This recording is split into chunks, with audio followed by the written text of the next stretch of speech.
ተጨንቆ እስከ ቁመቱ ላይ ስንዝርን የጨመረ ማለት ከድንግል ማርያም የተገኘው ኢየሱስ ክርስቶስ ለድንግል ማርያም ልብሷል። አምላካችንን ወልደሽልናልና ማርያም ሆይ እንወድሻለን። ሰላም ለኪ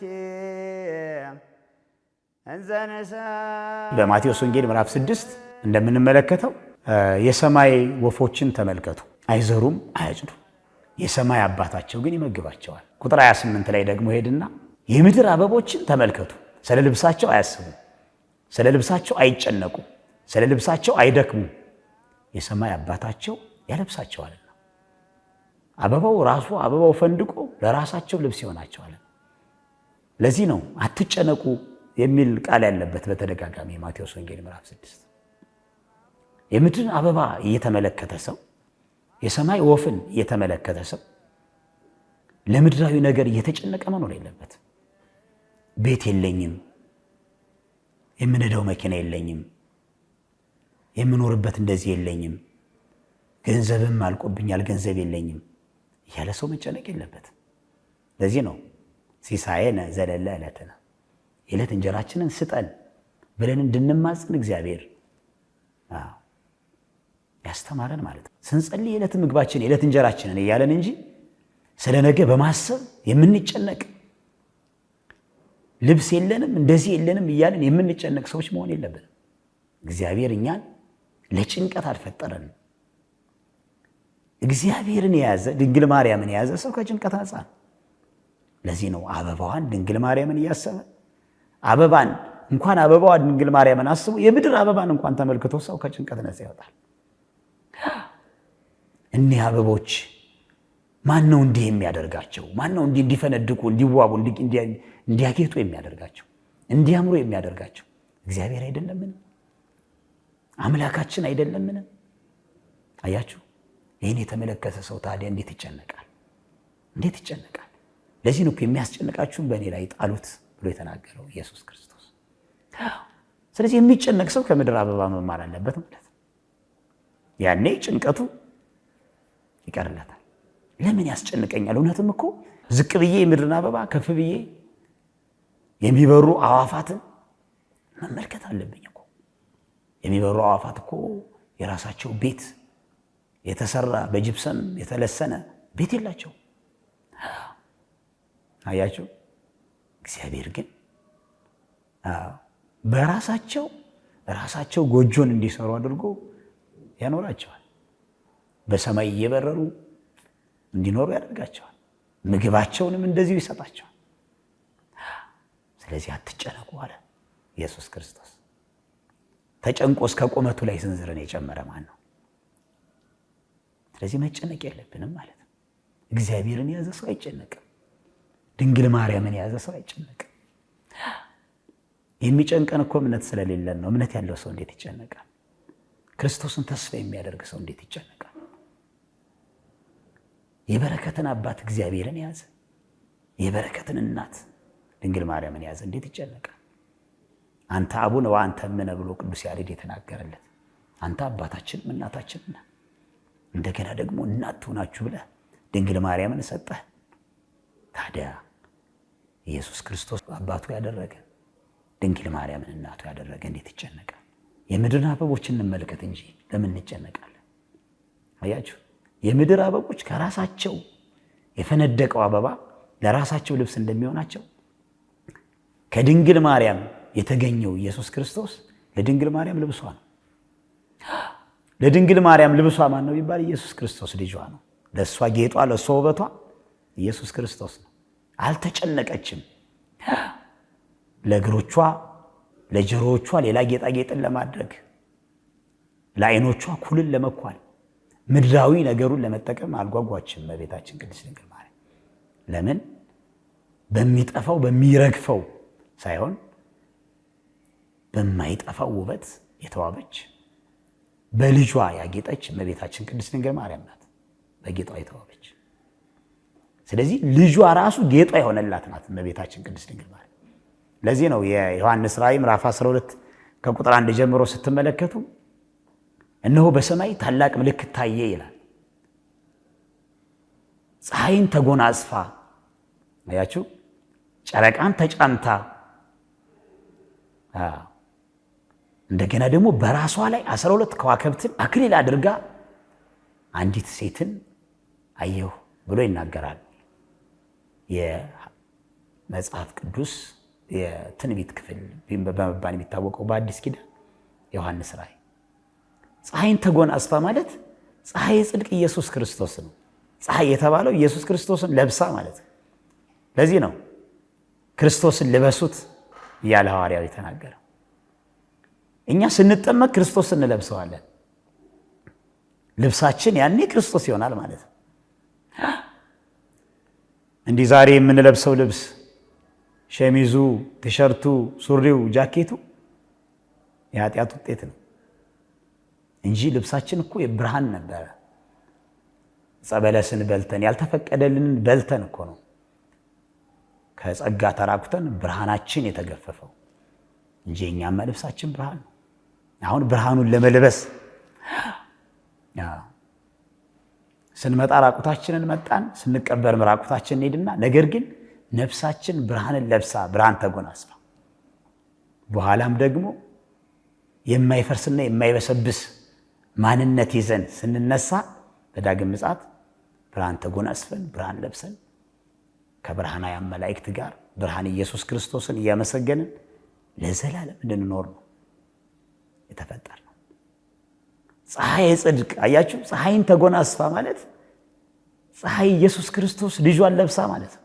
የምድር ፀሐይ ትወጣለች ትገባለች። አንድ ቦታ ስትወጣ አንድ ቦታ ልትገባ ትችላለች። የምታበራው በቀን ብቻ ነው። ፀሐይ ጽድቅ እውነተኛው ፀሐይ ኢየሱስ ክርስቶስ ግን በሌሊትም በቀንም ያበራል። እውነተኛው ፀሐይ እሱ ነው። እውነተኛው ብርሃን እሱ ነው። ብርሃንን የሰጠን እሱ ነው። ብርሃን ዘያበር ለኩሉ ዓለም፣ ለዓለም ሁሉ የሚያበራው ብርሃን ብርሃን ዘበአማን የተባለው እውነተኛው ብርሃን ኢየሱስ ክርስቶስ። ፀሐይ ዘኢየዐርብ የማይጠልቅ ፀሐይ የተባለው ኢየሱስ ክርስቶስ ነው። የማይጠልቅ ፀሐይ ነው ክርስቶስ። ይቺ ፀሐይ የምናያት ፀሐይ ትወጣለች ትገባለች። ይህም ብቻ አይደለም። በቤት ውስጥ ላለ ሰው፣ በህመም ውስጥ ላለ ሰው፣ በሽተኛ ሆኖ ሆስፒታል ውስጥ ላለ ሰው አትሞቀው። ውጭ መውጣት ይጠበቅብናል ለመሞቅ። ኢየሱስ ክርስቶስ ግን ህመምተኛው፣ እስረኛው፣ በቤትም ያለው ከቤት ውጭም ያለው የሚሞቀው እውነተኛው ፀሐይ ነው። ይህን ፀሐይ የተጎናጸፈች ፀሐይ ኢየሱስ ክርስቶስን የለበሰች እናት ናት ቅድስት ድንግል ማርያም። ለዚህ ነው ክርስቶስ ነው ጌጧ፣ ውበቷ አምላኳ ነው። በታምረ ማርያም ላይ መልኳ አምላክን መልክ ይመስላል የተባለችው እኮ ክርስቶስን ስለለበሰች እኮ። መንፈሳዊ ማንነቷ፣ ንጽህናዋ፣ ውበቷ ነው ጌጥ የተባለው።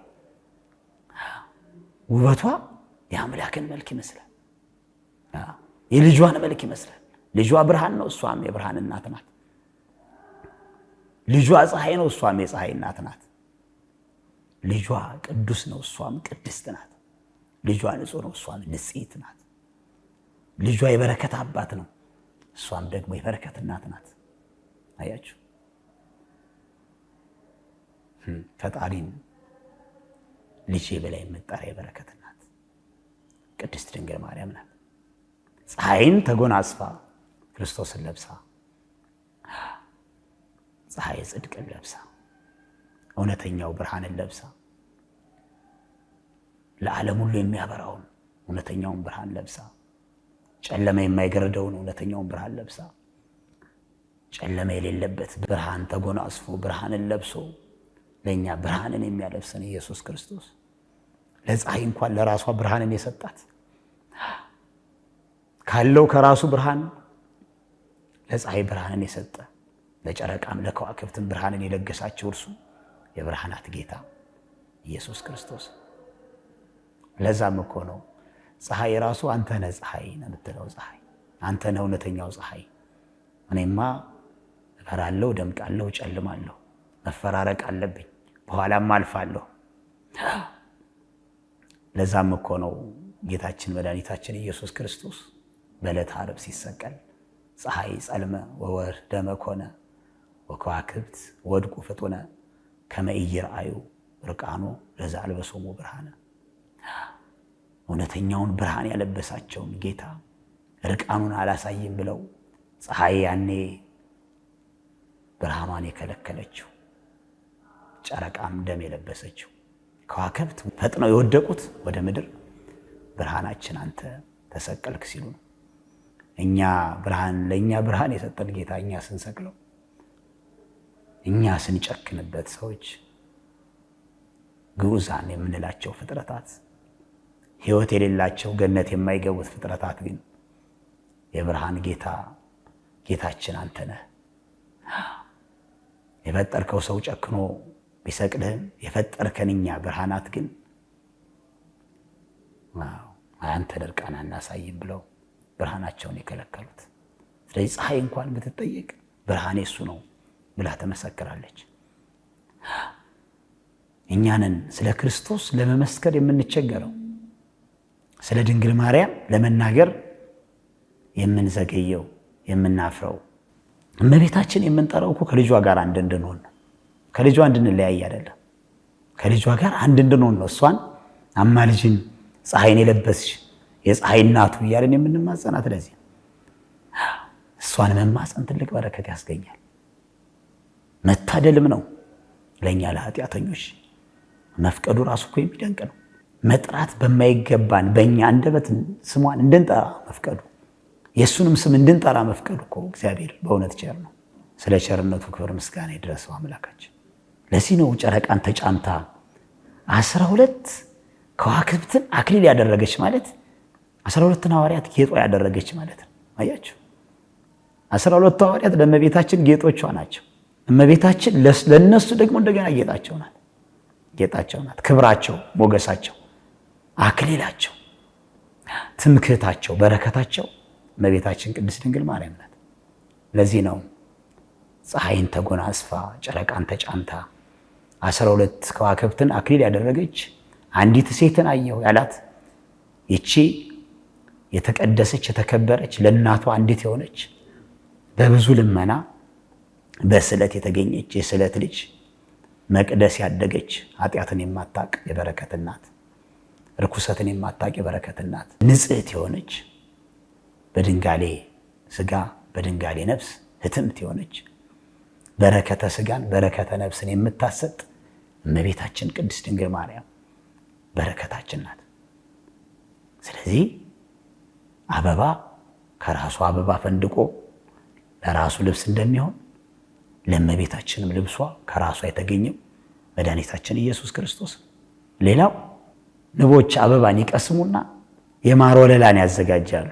እመቤታችን ቅድስት ድንግል ማርያምም የማር ወለላ የሆነውን ልጇን አበባ የተሰኘችው እሷ የማር ወለላ የሆነውን ልጇን ኢየሱስ ክርስቶስን የሚጣፍጠውን አምላክ ኢየሱስ ስምከ ጥዑም ብለን ሁልጊዜ የምንጠራው ስንጠራህ ስምህ ይጣፍጣል ብለን የምንናገርለት ኢየሱስ ክርስቶስ የተገኘው ከእሷ ከአበባ ነው። እንደገና ነቢያቱ አበባ ተብለዋል። የትንቢት አበባን ሲናገሩ ቆይተው በኋላ ዘመን ማር ወለላ የሆነው ኢየሱስ ክርስቶስ ዘመኑ ሲፈጸም ተወልዷልና እነሱም በአበባ ይመሰላሉ። ታታሪ ሆነው የእመቤታችን የቅድስት ድንግል ማርያምን መወለድ የሚናፍቁ የሚጓጉ ነበሩ ነቢያት። ዛሬም እኛ እንደ ንብ መሆን ይጠበቅብናል። ታታሪ ሆነን ሰላም ለኪ እያለን እመቤታችን እንማጸናት ይገባል። ሰላም ለኪ የበረከት እናት፣ ሰላም ለኪ ቅድስት ማርያም፣ ሰላም ለኪ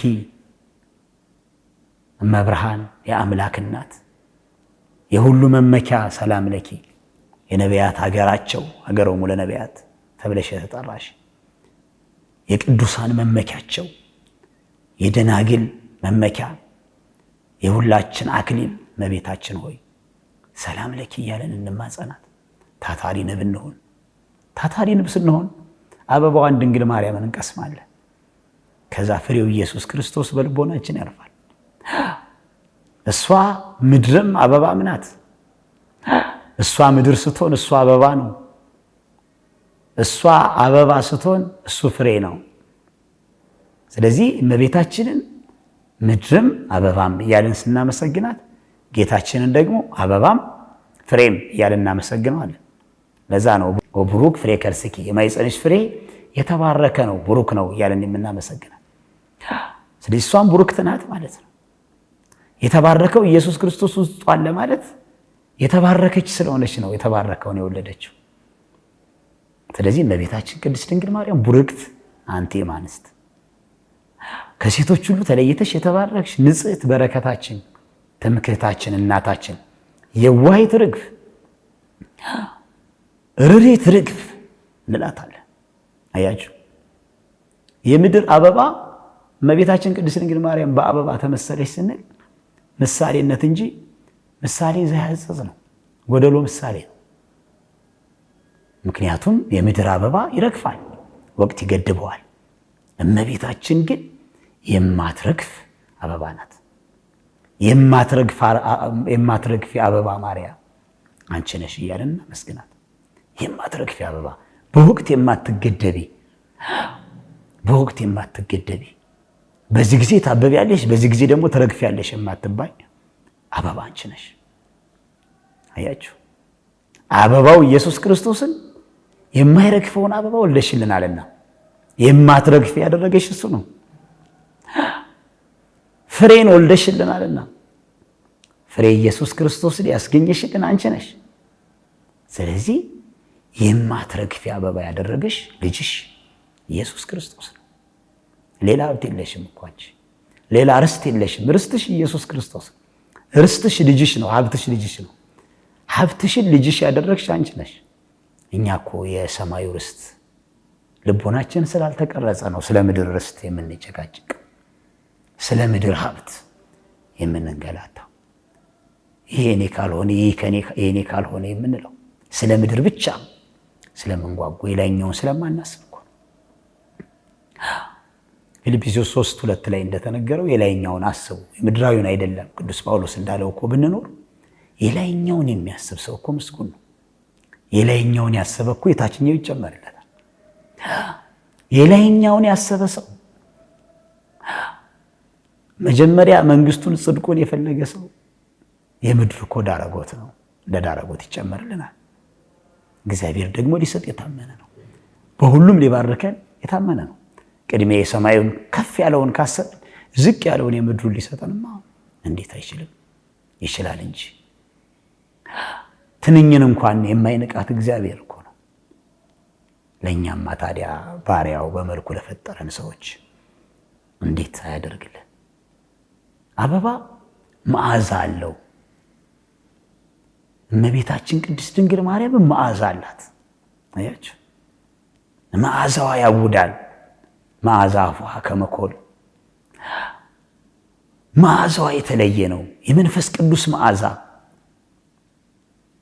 የቅድስና መዓዛ፣ መንፈሳዊት ርግብ ስለሆነች የጽድቅ መዓዛ። ያ መዓዛ ደግሞ በምድራዊ አሸንክታብ የመጣ አይደለም። መዓዛዋ ዛሬ ምድር ላይ ሰዎች ሽቱን ተቀብተው እንደሚያገኙት አይነት መዓዛ አይደለም። እግዚአብሔር ራሱ መዓዛ የሆነላት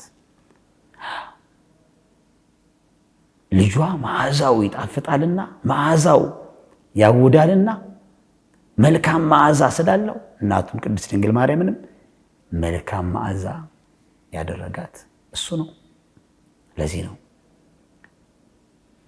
መዓዛሆሙ ለቅዱሳን የተባለችው። የቅዱሳን መዓዛቸው አንቺ ነሽ። የእኛ መዓዛችን አንቺ ነሽ። ትክክለኛ መዓዛ ካላት ከመንግስተ ሰማያት እዛ ህብረት እንድንቀላቀል የምታደርጊን መልካሟ ርግብ፣ መልካም መዓዛ ያለሽ እመቤታችን ቅድስት ድንግል ማርያም አንቺ ነሽ። ይህን የተማጸነ ሰው ነው፣ በመዓዛዋ የተማመነ ሰው መዓዛዋን ያገኛል፣ በረከቷ ይደርሰዋል። ስለእመቤታችን ስለ ክርስቶስ ስለእመቤታችን የመሰከረ ሰው ያላፈረ ሰው በኋላ አያሳፍሩንም። ክርስቶስ አያሳፍረንም። ድንግል ማርያምም ደግሞ በምልጃዋ አታሳፍረን። አንፈርባት፣ እንመካባት። መዓዛ ያለው አበባ ለመሆን መንፈሳዊ ቤት ለመሆን መሰራት አለብን። ያኔ ነው ፍሬ የምናፈራው። አንድም አበባ ፍሬን እንደሚያስገኝ እመቤታችን ቅድስት ድንግል ማርያምም ፍሬን አስገኝታልናለች። ፍሬ ኢየሱስ ክርስቶስን ወልዳ የሚበላ ፍሬ። በምድር ላይ ያሉ አበቦች ፍሬያቸው የሁሉም ላይ ይበላ ይችላል። የሚበላ ይኖራል፣ የማይበላ ይኖራል። የሚመር ይኖራል፣ የሚጣፍጥ ይኖራል። የኢየሱስ ክርስቶስ ፍሬነት ግን የሚገርም ፍሬ ነው። የገነት ፍሬ፣ የገነት አበባ ፍሬ ነው የኢየሱስ ክርስቶስ ፍሬ። እመቤታችን ቅድስት ድንግል ማርያም የገነት አበባ ናት። የገነት አበቦች ከሌሎች አበቦች ይለያሉ። ገነት ላይ ያሉ ዛፎች አበባቸው በጣም የፈነደቀ በጣም ያሸበረቀ፣ እንደገና ደግሞ በብዙ ዛፎች የተከበበ፣ ብርሃን የለበሱ ብርሃን የተጎናጸፉ፣ ፍሬያቸውን ደግሞ ቆርጠን በመዓዛቸው የምንጠግብ፣ ፍሬው እንደገና ደግሞ ተመልሶ ወዲያውኑ የሚተካ እመቤታችን ቅድስት ድንግል ማርያም በየቀኑ የምንበለው የምንጠጣውን እውነተኛውን ፍሬ ኢየሱስ ክርስቶስ ነው የሰጠችን። ለዚህ ነው አባ ሕርያቆስ በቅዳሴው ኦ ማርያም በእንተ ዝናፈቅረኪ ወነአብየኪ እስመ ወለድኪ ለነ መብልዐ ጽድቅ ዘበአማን ወስተ ሕይወት ዘበአማን ያለው። ስለዚህ ማርያም ሆይ እንወድሻለን፣ ከፍ ከፍ እናደርግሻለን። እውነተኛው መብልን እውነተኛውን ፍሬ ኢየሱስ ክርስቶስን እውነተኛውን መጠጥ አምላካችንን ወልደሽልናልና ማርያም ሆይ እንወድሻለን የምንለው። አያችሁ፣ የምድር ፍሬ አሁን ብንበላው ቀጣይ ደግሞ እንድንበላው ያሰኘናል፣ አያረካንም። አንቺ የወለድሽው ኢየሱስ ክርስቶስ ፍሬው ግን ከተበላ ከተጠጣ የሚያረካ ለነፍስም ለስጋም የሚሆን መድኃኒት እውነተኛው መብል እውነተኛው መጠጥ። አያችሁ፣ ከምድር የምንበላው ፍሬ የምድር የአበባ ፍሬ ሆዳችን ሊጎረብጥ ይችላል፣ ጤናችን ሊያውክ ይችላል። ከአንቺ የተገኘው ፍሬ ግን በጣም ጣፋጭ ብቻ ሳይሆን ለሰውነት የሚስማማ ለነፍስ የሚስማማ የማይጎረብጥ ለሁሉ መድኃኒት የሚሆን ነው። እውነተኛውን መብል እውነተኛውን መጠጥ የወለድሽልን እመቤታችን ቅድስት ድንግል ማርያም አንቺ የበረከት እናት ነሽ እያልን ማመስገን ይገባል። ለዚህ ነው ሰላም ለኪ እያልን የምንማጸናት። እንግዲህ አበባ እንዲህ ከሆነ እመቤታችን ቅድስት ድንግል ማርያም በአበባ ልጇን በአበባ ከተመሰለ ኢየሱስ ክርስቶስን አበባ ስንል ምን አይነት አበባ ሲል ጠቢቡ ሰሎሞን ራሱ ምን ይላል? ጽጌ ጻዳው ቀይህ፣ ቀይም ነጭም አበባ ነህ፣ ጻዳ አበባ ነህ። ሲተረጉሙት ምን ይላሉ አባቶቻችን? ቀይህ በትስቢቱ በጻዳ በመለኮቱ። ፍጹም ሰው በመሆኑ ቀይ ነው። ፍጹም ሰው ሆኖ በኋላ ደሙን አፍስሶ ደሙን አጠጥቶናል፣ ስጋውንም ቆርሶ መግቦናል። ጻዳ በመለኮቱ፣ በመለኮቱ ደግሞ ነጭ ነው አለ። ብርሃንን ለብሶ ደብረ ታቦር ላይ ታስታውሳላችሁ እንዴት ብርሃንን ተጎናጽፎ እንደተገለጠ። እንግዲህ እመቤታችን ቅድስት ድንግል ማርያም ጌታችን ኢየሱስ ክርስቶስን በአበባ እየመሰሉ ለማስተማር በዚህ በዘመነ ጽጌ እናስባለን እናስታውሳለን ማለት ነው። ሰላም ለኪ እንዘ